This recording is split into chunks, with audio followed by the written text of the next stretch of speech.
years in the Border Patrol. This is my second sector, third station, technically fourth station. First of all, welcome to Yuma sector. I know most of you are probably winter visitors that visit down here when the weather's right. I wish I had the opportunity to say the same, but I'm here year-round. You will. Someday. I've got 5 years left until I plan on retiring, and I'll be doing what you're all doing. But Yuma sector, we're responsible for 126 linear miles of border that we protect from Border Monument 210, which is on the west side of the Imperial Sand Dunes in California, east along the California border, south along the Colorado River corridor, and then west or east all the way out to the Yuma County line at Border Monument 178. We have 15 border zones that are patrolled by 2 stations. We have 3 stations total in Yuma sector. The Yuma station, where we're at currently right now, within their area of responsibility, and then here about 5 miles to the east, we get into Welton Station's area of responsibility for the remainder of our border zones. Interior, up in Blythe, California, we have our interior station who are responsible for interior patrol for us and our checkpoint operations throughout Yuma sector. And where we find ourselves today right now is at Border Monument 208. And as you can see, I saw you all coming down the border road itself. Things have changed a lot here over the past couple of years, infrastructure-wise.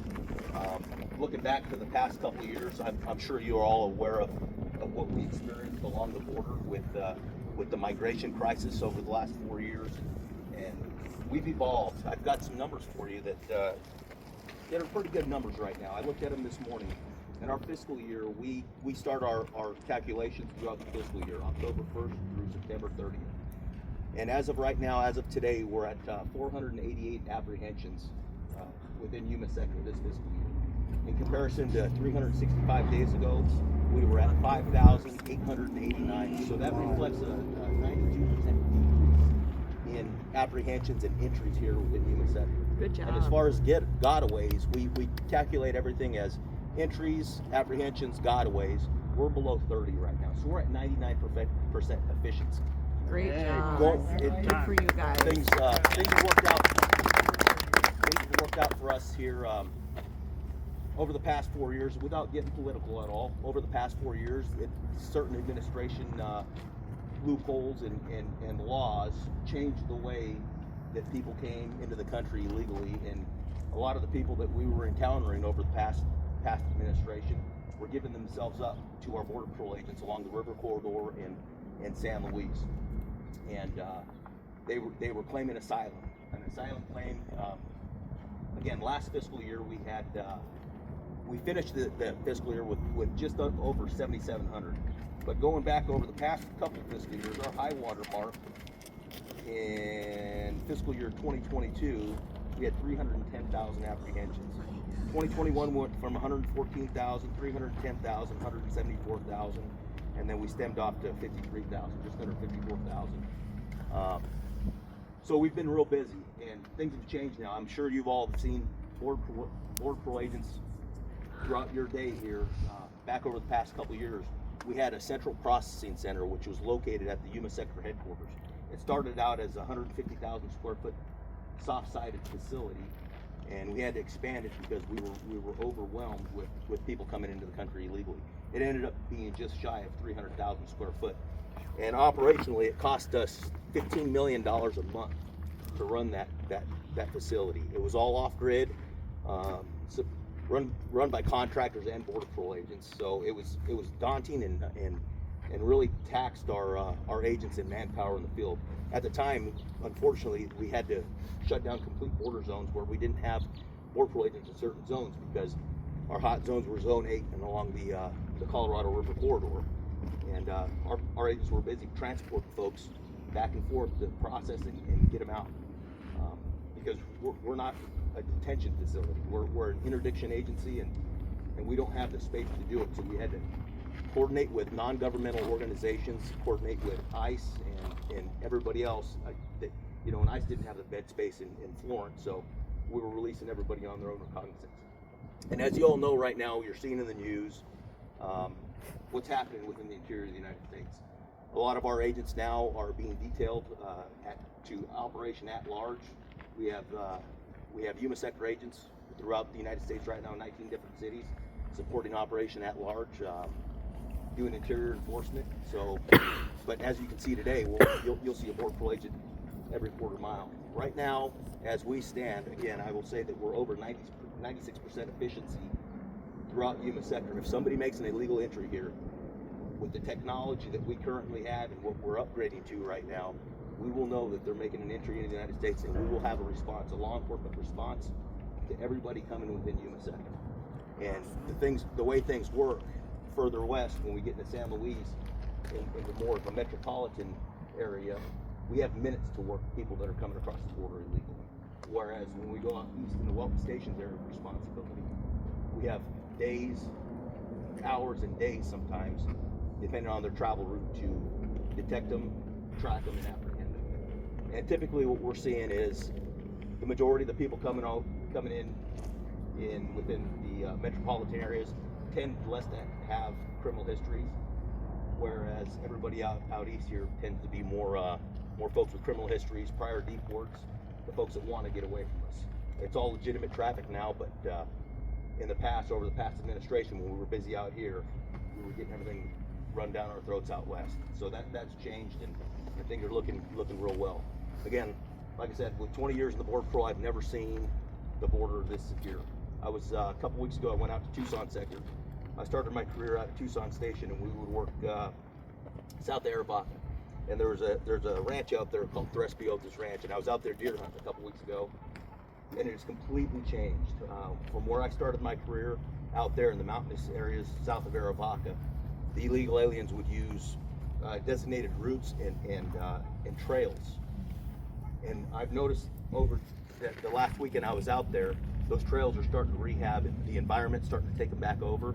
They're starting to rehab, and the trash is gone. And we were sitting north of the line, glassing for deer, and every 15 minutes I'd see Border Patrol and or the United States Marine Corps patrolling the southern border. So it's been a real win-win for us. As you can see, our Task Force Forge Marines down here that are assigned out of Camp Pendleton, they're assisting with putting concertina wire up as another added layer of defense here within the enforcement zone. And eventually we will have the entire border wall system with concertina wire, just again another added layer of protection. We plan on taking this border zone or this border enforcement zone, just like you see here, and moving it all the way east until for the rest of Yuma sector. So contracts in place. Obviously you see folks moving out here, doing construction right now. But this is the legacy fence right here that's only 18 foot tall. This will all be replaced with 30-foot bollards, and it's just an efficient system, very effective. Bill, am I missing anything? No. I'd like to mention the coordination. While Yuma and the Marine Corps have land management responsibilities, we have a very good working relationship with the sector and the station that do operate out here. We've had a few rough spots along the way, and it was tough for them to do their job. But to be completely honest with you, we're synchronized. We're a pretty well-oiled machine now that they can do what they need to do in an unimpeded manner, and the military can still accomplish their mission in an unimpeded manner. And I think it's just the result of good people working hard, trying to put their heads together and come up with viable solutions to ensure that they can continue to do their mission and the Marines can keep doing their mission. Nothing at all have you missed. I think the overview is exactly what I would like for these people to hear from you. Most of them are U.S. taxpayers, and they want to know that they're getting their money's worth. And I think you're showing that we are getting our money's worth. The one thing I'd say I'm surprised about, and I learned this from you, is you have your back to the border right now. That's very unlike you. I've got her with a rifle. I asked him to be my watch this morning. I learned from him. He doesn't put his back to the border, but he's got coverage. But no, we thank all of you for being up here and for the job that you do and the continued interaction with our organization at Air Station Yuma. Yeah, the United States Border Patrol Yuma sector, we're very fortunate with the working relationships that we have with the land management agencies, with other government agencies here. I say that it's very unique because I transferred back here in 2009, and I have yet to come across any animosities between agencies. We all work together very well, and again, I say that because Yuma is very unique. It's a small community. We've got support from everybody here, and I thank you all. If it wasn't for you all, we wouldn't be here. We thank you. Yeah. How many of you guys are from Yuma? This is my challenge to you. When you go back, remind them that we're out here, we're doing the job for you guys. Yes. And tell our story, right? Because a lot of times, no matter what side you're on, the story is not told. So Exactly. Go back and actually tell them. Like this little video that I just took, am I okay to post that places or not? That's on. Well, on no, you I'm what saying you because you're wanna saying do. tell your story. Is it okay to do that or I not? would be careful only because of the personnel in the Okay. video. If you circulate it on social, Oh, yep. I would Nope, prefer won't do it. Brian and team not be identified. You can identify me all you want. It doesn't bother me on that sector. I don't think that I don't think it's a real threat, but I'd be delicate with it. I won't do it. I will also share with you that while we stand here, on behalf of the sector, the Air Marine Operations Team has a corridor through here from surface to 200 AGL. And Brian can tell you better than me, if an agent is in need of air support, if there's an injury, or if there's an apprehension that requires air support, we have authorized them from surface to 200, and with proper coordination, if it's a safety of life situation, to move into our training areas to support Border Patrol operations. So they have at their disposal Air Marine Ops, who does fly a half a dozen birds down here, I believe.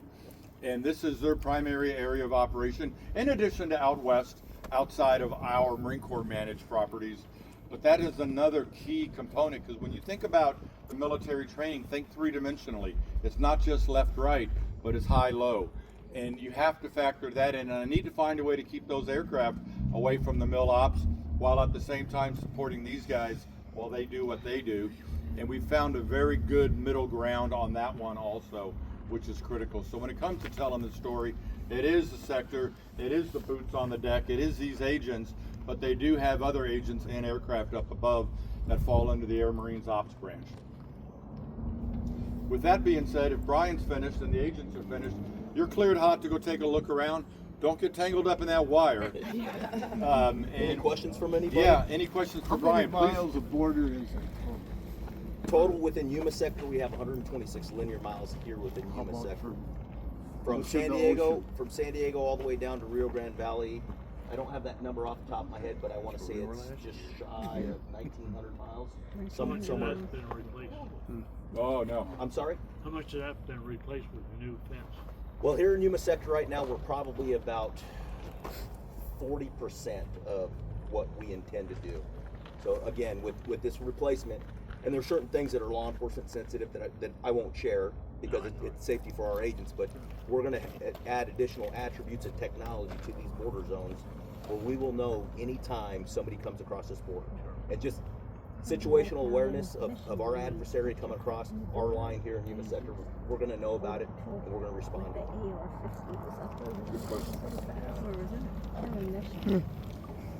Anybody else? Hit him up.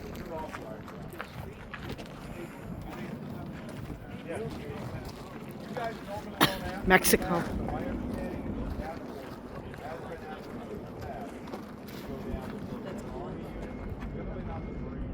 The Army unit is asking for a tab.